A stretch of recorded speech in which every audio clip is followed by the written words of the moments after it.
What are we? What makes us what we are? And what we're going to be?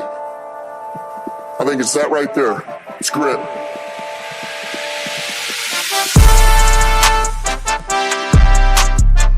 It's grit. And we're back. Unbelievable, boys. 11-1 following a Thanksgiving miracle. The miracle at Motown. History, boys. History. Episode 2. How we feeling, Lions fans? I feel like it's 50-50 still. Yep. Some people got like a bitter taste in their mouth. We'll talk about it.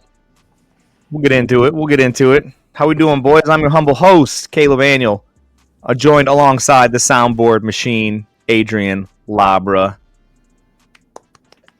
Joined alongside Plax Daddy, son, Plax, repping the All Gritt hat.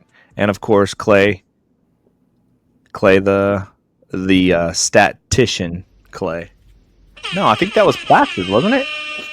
Yeah, it kind of took over a little bit. Who's our stat guy? Plax, and then Clay's just here for the good looks. Woo! I try. Jump man. All right, boys. So, yeah, we've been on it. Let's let the people know that we have, of course, a little text chat. And following the game on Thursday, I turned off my phone. I told them, guys, I need some time alone. And Plax immediately doubled down. He's like, yeah, I'm going to put my phone off as well. Excuse me. That was probably my most disappointing win of the season. I was not happy with it for several hours afterward. I know we're going to get into injuries, but just the game itself, first half, beautiful, right? Like everything was happening, and then second half, it's just like, can we score one time to win the game?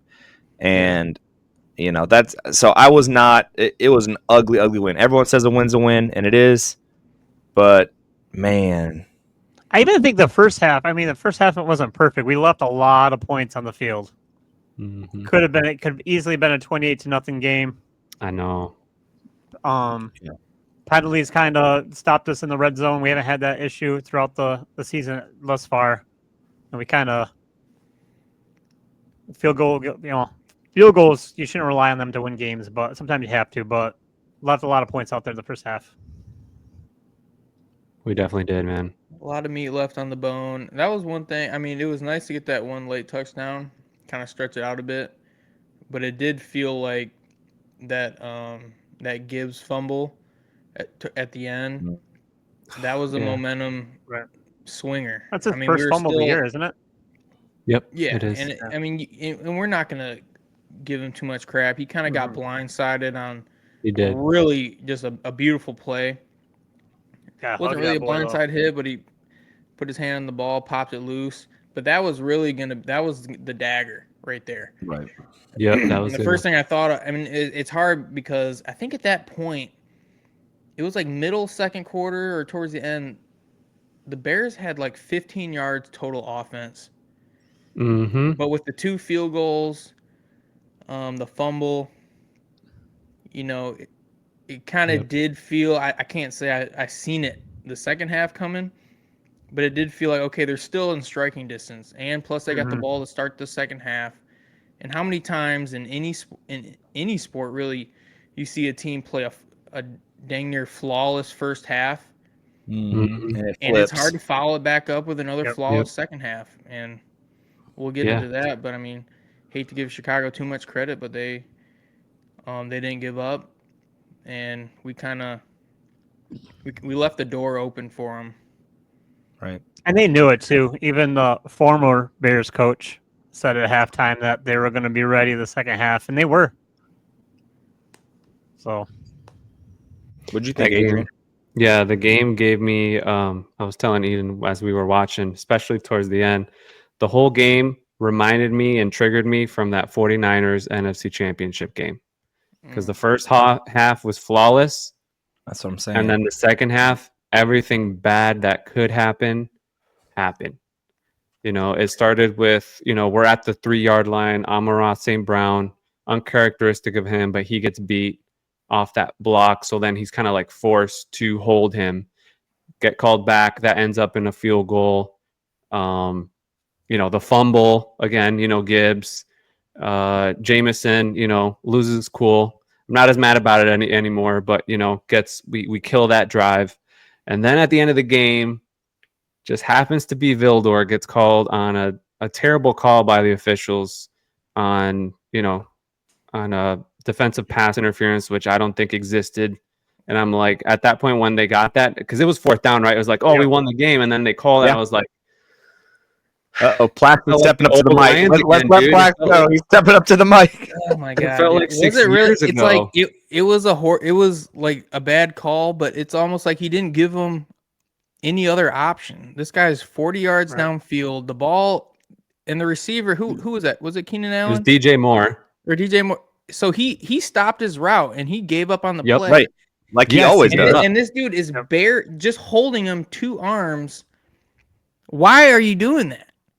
Yeah. And it like gave the ref something to the refs sucked both sides. I think both sides got screwed. Horrible officiating this game. It was terrible, but it was just so. It the was call so was for America fitting. so they could watch a close game. Yeah. They wanted OT. I think they wanted OT, and they wanted for entertainment wise. Yeah, I don't know. I mean, like the one thing I'll say about officiating is, yes, it was horrible. It was terrible. But at least it was terrible with both sides where I felt like it was even. Yeah. Like sometimes it's lopsided. It was terrible on both sides, and it kind of was even. So I'll just leave with that. But all right, I was so happy, dude, when the game was over. Like, I don't care how we went, how ugly it was. To me, it was a win is a win. Let's just grab our stuff. Let's go home, and we're 11-1. Let's just go. All right, we're talking about zebras. Plax, is that it for you? Was that the worst call of the day for you? I mean, because you could go down the line if you guys can think about your worst call. I'll give you one, give you guys time to think. I think I lost my voice with the Keenan Allen touchdown. Yep. That first one? The first one. Yes. I watched the play 4 times, and you see, I think it was Muhammad coming off the side, and their tackle just has him by the neck, and he's pushing up, and Muhammad is trying to turn that corner, and he's holding him. Right when the quarterback lets go, the tackle lets go of his arm, and you can see, they always do that little, almost like a flop look where the hands here, and they're trying to get the call.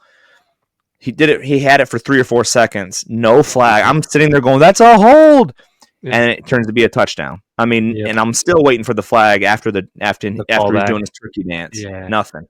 That was my worst. That was my worst obvious penalty that they didn't call. I mean, on the Bears side, I think the horse collar.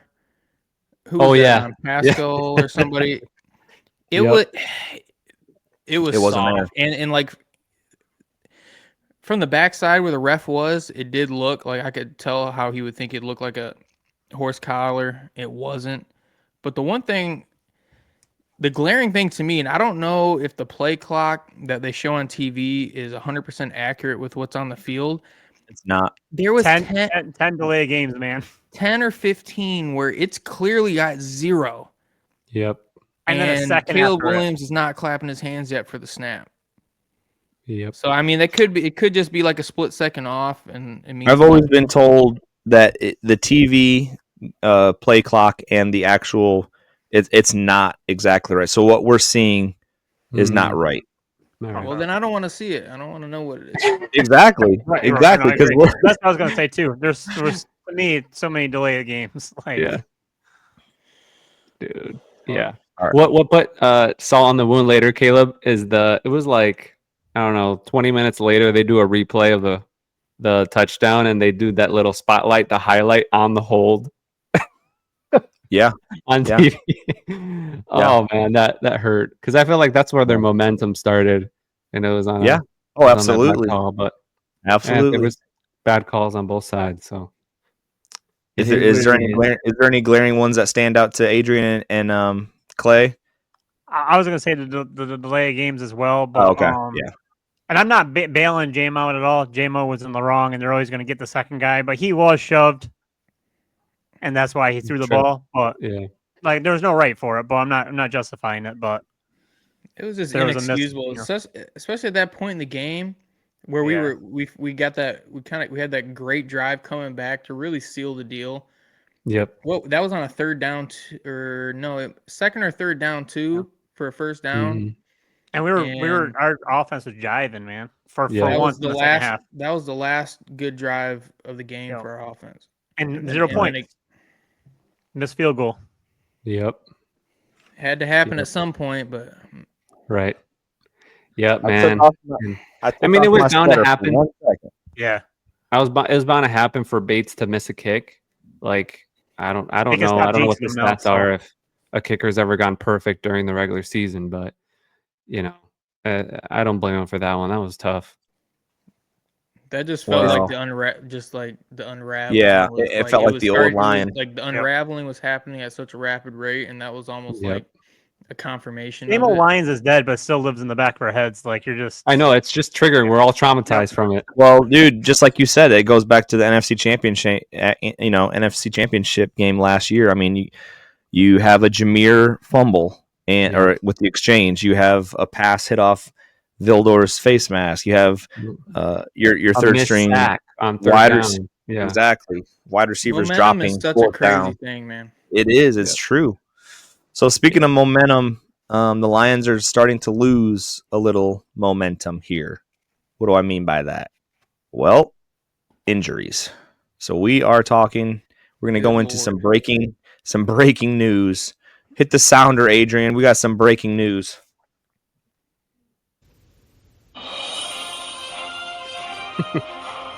Live, Wood TV 8. This just in. Malcolm Rodriguez, our fourth string linebacker, who was pressed to play because our first three string linebackers are injured. Actually, just two, just Barnes and Anzalone. But our fourth linebacker is out for the year, torn ACL. The linebacker that was playing first string. Yeah, dude. The injuries are what made me upset about this game. It's just frustrating. It's like, what do you do? Like, these guys had 4 days to recover from Indianapolis, and you could tell everybody was cramping up, and they kept, Za'Darius and who was it, Reader, they kept having to come off the field with cramps, and that has to do with your body and just like how it performs and prone a higher increase of injury, and that's what happened. It stinks. It's nobody's fault, just how it happens. Yep. So for those that aren't on our YouTube StreamYard, so Adrian pulled up a chart here. Listen to some of the injured reserves. I'll just go down the list here. Jalen Reeves-Maben, injured reserve. Is there a potential chance he comes back this year? There is, right? We'll have to look it up. Look it up so Hutchinson's out for the year on IR. I don't even know who David Bata is, but he's out. John Kaminsky's out. Derek Barnes is out. Alex Anzalone might come back at the end of the year. He's out. Enos Rakestraw all of a sudden hit the IR on Sunday or Saturday. Yep. So there's 4 weeks without him. Melifonwu, which we talked about, is on injured reserve. Some dude named Nate Lynn and we know Kyle Pecco, they're both on IR. Marcus Davenport's on IR. And now Malcolm Rodriguez is out for the year. Yep. Oh, we didn't even think. Yeah, we got Makai Wingo, questionable. Levi Onwuzurike, questionable. Emmanuel Mosley was out the other day. Josh Pascal and Carlton Davis are all out and questionable. It's just... Yep. That's just the defense. Like, Khalif Raymond is a huge part of our special teams. He's just a reliable wide receiver. He's on IR. And Taylor Decker, bro, it's tough. Even St. Brown was questionable. I mean, everybody. Yeah. And like, you get to this part of the season, that's something I've talked to AG about. Our guest on the last podcast is he says once you get through spring practice, you're not 100%. That's the last time you're 100%. Dan Campbell said that. Yep. Then you get 11, 12 weeks into the season, plus a few preseason games in the middle. or in the beginning, it's going to happen. But man, it just seems like it's stinking stacking up, and I think with our scheme and coaching, we've been able to overcome it and kind of mask it. And we're not going to complain about being 11-1 and winning a game, but it just kind of seems like it's going to get to that point where it's finally going to start to show up. And that's kind of the only thing that's kind of left an uneasy feeling in my stomach. Yep. I do like the move today, though, with Dan Quinn. Alexander. I mean, not Dan Quinn, but you know what I mean. Whatever. Yeah, talk about this. I have no idea who this linebacker is. Have you guys seen him? Quan Alexander from the Broncos? He had a few nice years in the past, but I can't say I'm like super familiar with him. But he was he was a starter for a long time. He was a Pro Bowler. Yeah. He's been in the league for 10 years. He's a seasoned We vet. just need bodies at this point, really. Yeah. If you can tackle, just come on board, please. And that's what's more even sad about the Melifonwu thing. It's like, this dude should be in right now. Like, I don't care if he's a rushing safety on every down, but like, right. My gosh, it's just. You know what I was thinking, bro? It's like Vaki played safety in college. Yeah. Like, put him in at linebacker, bro. He's a football player. Like, at some point, I feel like he's an emergency defensive player at this point. Absolutely, dude. Absolutely. So there's our breaking news. Just horrible. And honestly, I guess that's kind of why I'm down. Like, yeah, I could care less if we lost the game yesterday because we're still going to the playoffs. But like, to see all these losses of the Malcolm thing, and then people are falling down left and right, and it's just like, man, the attrition on this team is the only Achilles heel of this team. Like, we have coaching, we have players, but like, if you cannot stay healthy to make it to the Super Bowl, you're not going to make the Super Bowl, and that's that's how far we are. So that's what we're thinking, and so that's why I'm down. Even Amber told me yesterday, she's like, do you think the later we get into the season that this is really going to be a problem? And I was like, I need to go take a walk. Like, Megan said the same thing. And it's crazy because my wife, man. I know, it's like when she just shows up, walks in and like just has like top tier analysis because it's so obvious. It like pours it's the like salt in a impressive, little but bit. it also pisses me off too. But it just seems That music is my whole last 24 hours. It just feels like we're It just feels like I know, bro.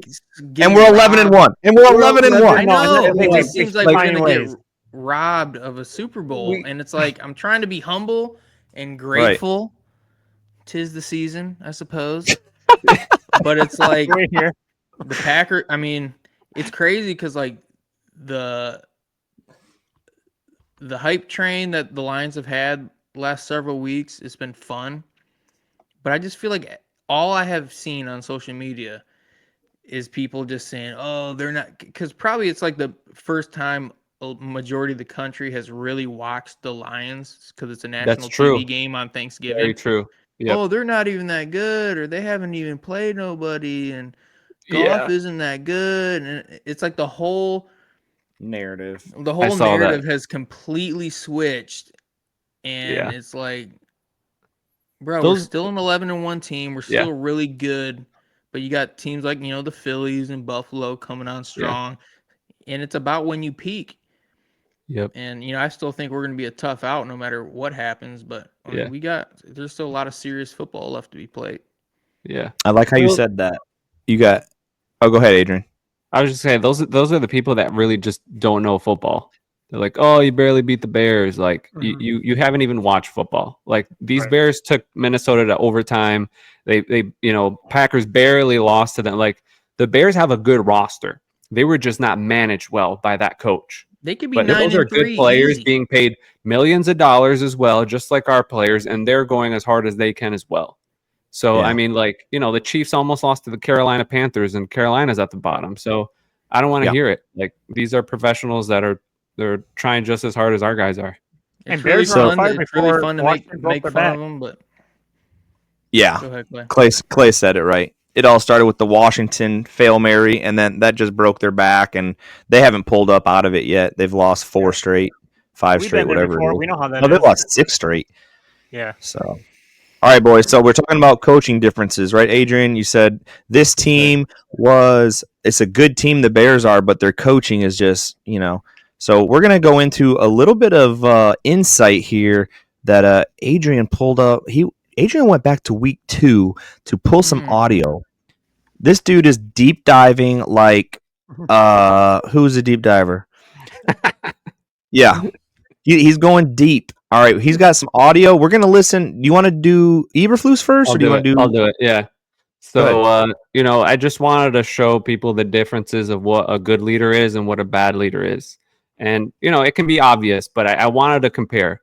So first, we're gonna hear Matt Eberflus on his press conference when they asked him why he made that decision, and let's see what he does. Yeah, so right there, we liked the play that we had, and we were hoping that he was going to call it or get the ball snapped, and then we would have called timeout right there. But once it's under 7 there, then you call timeout there, then you're basically throwing the ball to the end zone because once it's under 12, you can't throw it inside with no timeout. And it was 3rd going into 4th, so that's a big deal. So it was 3rd going into 4th. That's why we wanted to preserve the timeout. Yeah, I like what we did there. Again, once it's under 7, you're gonna call timeout there, or actually under 12, and then really you don't have an option. Because it's 3rd to 4th, you got to throw it into the end zone then. So to me, it's I think we handled it the right way. I do believe that you just re-rack the play, get it in bounce, and call timeout, and that's why we held it, and didn't work out the way we wanted it to. Did this fool just say we handled it the right way? Yes, that's what he said, bro. That makes, and then he's trying to explain it. That makes no sense what he's talking about. They Makes had the no right sense. call, just didn't execute it. L7. First of all, what does he mean? What does he mean by 7? Is he talking about seconds? 7 seconds. Yeah, I think he's Because talking about like once you have less than 7, like that's your play. Like if you don't call That's your timeout, go then like routes, you're in bounds. You know what I mean? Like remember Dallas when they lost the game? Yeah, they yeah, didn't yeah. have enough time. Like that. I think that's what he's referring to. But it Just didn't matter to give a timeout. It's amazing he's talking about 7 and 12 seconds when there was 34 seconds on the Yes. clock. That's what he's not understanding. Yep, exactly. 34 seconds on the clock after that sack. Immediately, if I'm a Lions fan and I see Jared Goff go down on a sack, you take the timeout. Immediately. Yeah. And you Or still if have it's time 3rd to and put it in the 26. middle. Still have time to put it in Yes. the middle of the field and get a first Kick your field down goal. and spike it. Yeah. And So for he, me, man, I went pacing afterwards because I thought they called the timeout. So I went in the kitchen and paced, and I come out, and I Clock's see still Williams, running. and I see the clock at 9 seconds, and I'm like, oh my. they didn't take the timeout. Bro, there's 6 seconds left. Yeah, he's Best like trying to thing we had read in the that blitz pocket. and like doing this extra stuff that it's like, okay, keep it going, keep it running. Oh. But no, that's just like obviously people know that Eberflus got fired today, but he did not take accountability even after the 8th game that they have lost this season. So like the dude can't just say like I was wrong, I mishandled it, that's on me, because it was on you. You're the head coach. You're supposed to call timeout. You're supposed to take control. So in comparison, I just want to be grateful, right? Black said, "'Tis the season to be grateful." And look at what our leader, our head coach, said after just our only loss in the season Week when 2. he had a missed clock management in the first half of the Buccaneers game. Let's listen to that. I'll turn up the volume. I asked for improvement from last week, was the story. And we did improve. And their coach cost them. Their head coach cost them this one. So, critical error into half, and 100% on me. Wow. Is that Wow. easy? It's Yep. that easy. Good And he old-fashioned does that. Maybe he accountability. saves his job for the weekend. Who knows? But Yep. crazy, man.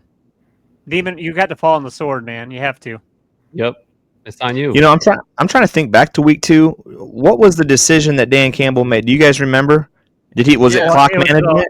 They were going to kick. They brought it down to like the 15-yard line or whatever, and they couldn't get the field goal off. He tried putting the field goal team on with 10 seconds left or whatever, and they ran out of time, and it was a disaster, and we needed those 3 points. Yeah, and you know what? That easily he could have fallen on the sword, even though it could have been Phipps. You know, you never know. Phipp could have made the bad decision, and coach could have said, "Hey, that's on me." So, man, what a man, what a man, what a man, what a man. We need that drop, bro. Yeah. So, I mean, we've just sum up what we've talked about so far. Like, we've got the injuries. It was an ugly win, but what have these coaches shown us thus far? They have shown us that they develop players. They put them in the best position to their strengths. And so we got new guys like Kawan Alexander, David Long Jr. at linebacker that are going to get a lot of playing time now. They're going to put them in the best position. That's what we know they've done all year. So, I mean, hopefully the rest of the year we don't have any other injuries to add on, but I still have faith in these guys to have a winning record the next 5 games. You know, at least 3-2, just from what we've seen this season. Let's talk about the D-line, though. I mean, it's easy to really focus on the linebackers and the corners, but Reeder has turned himself into a top tier in the league. He got the game ball. Tackle. Coach gave him the game ball. Yep. And he deserved it. Him and Aleem, bro. And Aleem, bro. They were going crazy the whole game. Mm-hmm. We still got bright spots. It's over. It's hard to, you don't want to have the negative things blind you of the positive things you got going on in your life. Yep. But we're still a good team. You know, the injuries, man, they suck huge. Moose nuts. But I think we talked about before the pod about, was it Clay, or I think Clay brought up the stat. What was that stat, Clay, on the pressures from the D-line? I forgot now, but I'll look it up in the chat. But I think we had the most pressures any game this entire season, even when Hutch was healthy. Oh yeah, did Darius had the D-line had 7+ pressures. Yeah, 7+, 7, 8. Yep. So that's what's needed. Hey, I was trying to pull this audio for you guys real quick. How did you guys like that audio of the last play of the game? I pulled it up here. Hopefully it'll pick it up here. But let's just tie in for like the last 5 seconds. Who's Tony Romo's buddy? Jim Nantz? Yeah, Jim Nantz had me dying. Listen to how he describes the Bears right here. 15 seconds, and it's 3rd and 26. And 1 timeout left. This is like the white box. You could have gotten numbers, but just didn't. You better hurry. Oh, this is a disaster in the making here. You're going to have to do something when it comes down to this play. Disaster in the making. That's going to go down in the history book, bro. Oh, no. Disaster in the making, bro. I got a fun stat. My boy Michael Leslie, shout out to him. He always listens every week. But he sent me this stat. The Bears trailed by 3 points and had the ball on the 25-yard line with 1 timeout and 46 seconds left. They did not turn the ball over. They did not attempt a field goal. They did not call a timeout. They did not score. They lost 23-20.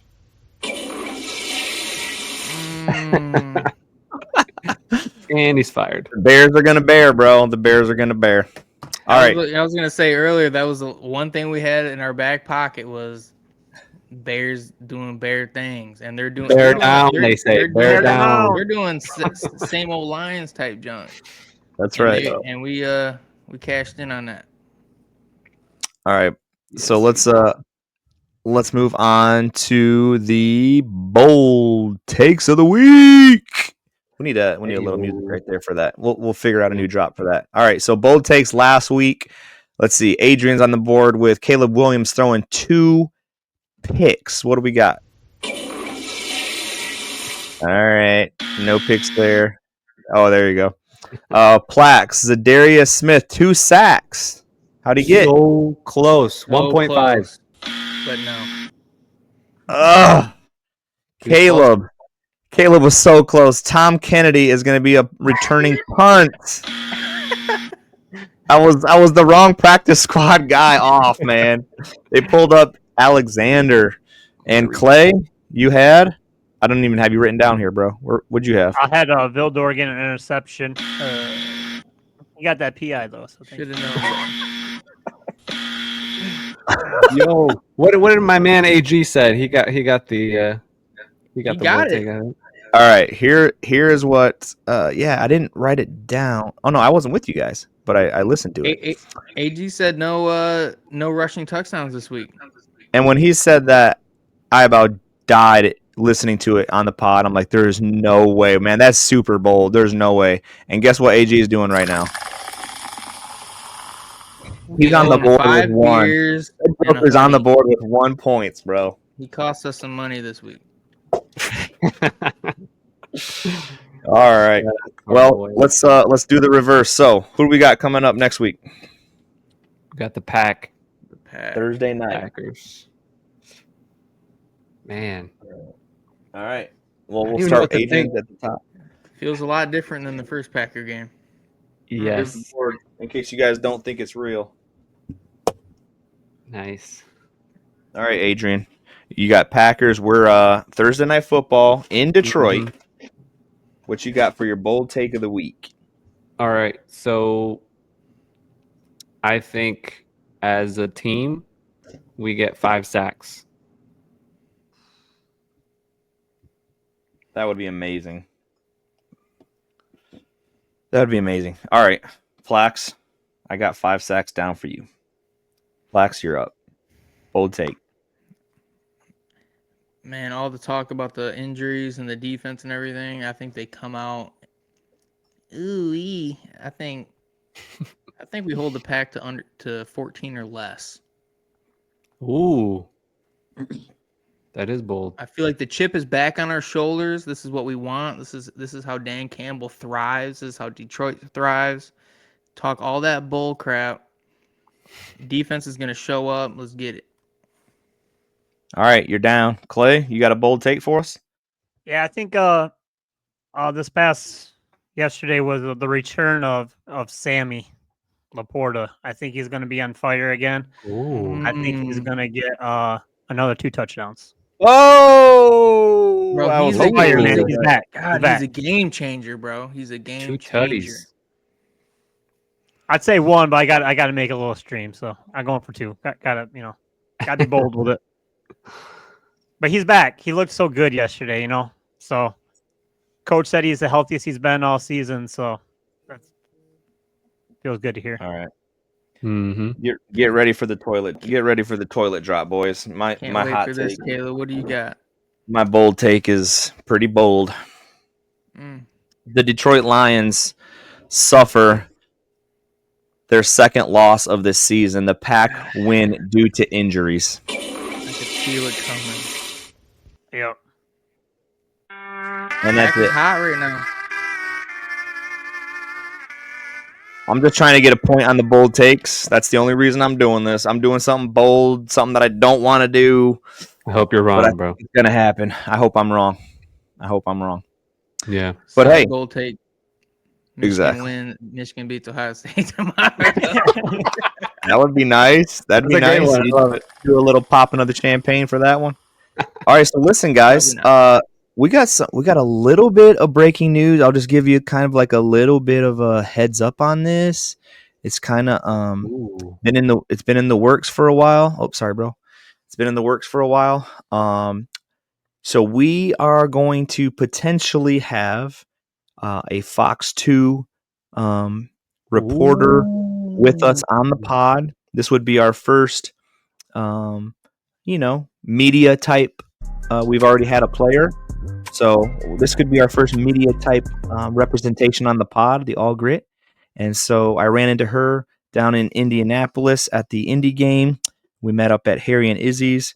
So I'm not going to drop her name just yet because I'm hoping she can come on the pod. But if she does, it's going to be a great interview. So I hope all you boys can make it for the interview whenever we shoot that. Sir. I told her to give us 2 dates back. That's good for her. And so we'll try to work around her schedule.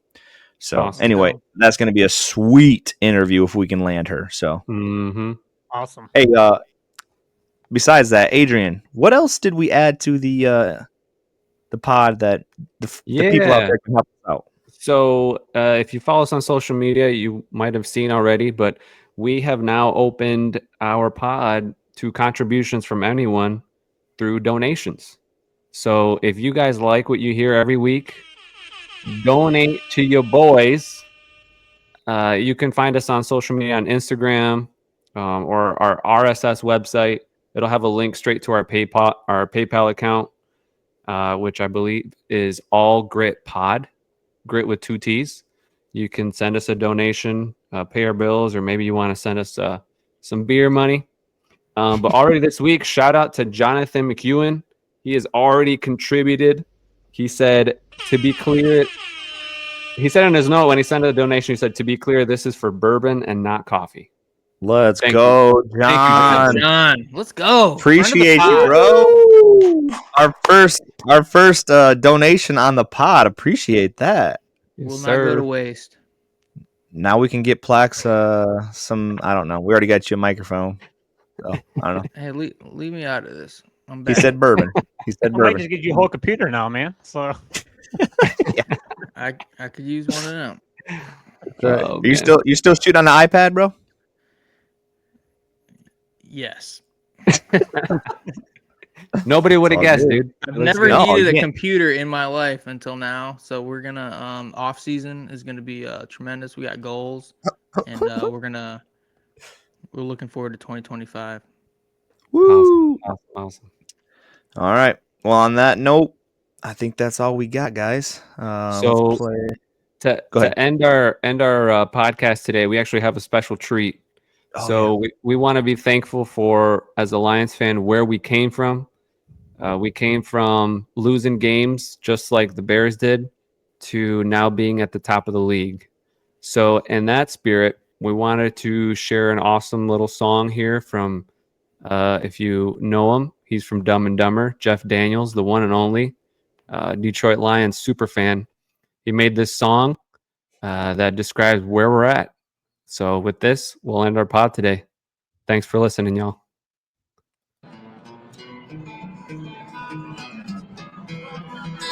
On my phone was Peyton Manning. He said, Jeff, I feel your pain. Will you join me in exorcising? Cursing Bobby Lane. Just like that, we started winning. Just like that, we were playoff bound. Just like that, way up in heaven, Bobby Lane turned around. Now say goodbye to all that sorrow. Say goodbye to all that pain. Say goodbye to the same old Lions and the curse of Bobby Lane. Yeah, say goodbye to the same old Lions and the curse of Bobby Lane. Let's go. All right, boys and girls. That's us, the All Gritt Podcast. For Adrian, Caleb, Flax, and my boy who's going to the game next Thursday, Clay Bowley, bring us back all kinds of good old insight from the game. Let's go, boys. Represent the pod everywhere you go, baby. We out.